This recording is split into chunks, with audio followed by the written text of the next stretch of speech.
Rural fire safety is a big community issue for all of us.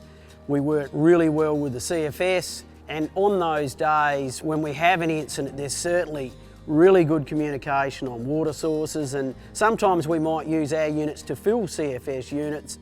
It really is a whole of community effort to make sure if there's an incident we get it out and get it safe. So we have a staff meeting pre-harvest. We really run through everything, how to set up the paddock and clean headers and how the fire trucks work. There's PPE, so they've got to learn how to fit it for the operation of the fire units on the chaser bins. We've got a series of 5 weather stations which log the FDI live, so all of our staff will download those apps and know how to read them. We're really lucky to have a text messaging service locally, which not only informs us on those days where the FDI is rising, but if there happens to be an incident with fire updates, where there's water and where we need to be.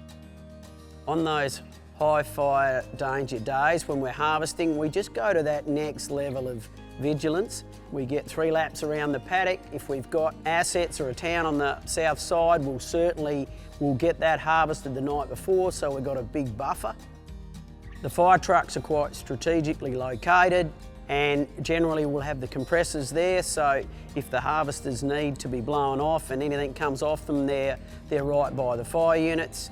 And just make sure that the chaser bins are in full view of the headers all the time.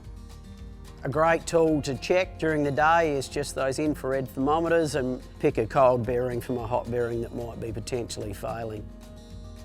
As a farmer, there is a real responsibility that we hold as a business and as people to make sure that we harvest as safely as we can. We're trying to do our job, we're trying to grow crop, and we're obviously trying to harvest crop, but we've got to do that without the impact on the rest of the community. And we're well aware that we've got a lot of local houses, a lot of people that aren't tied to our industry, and we've got to keep them safe.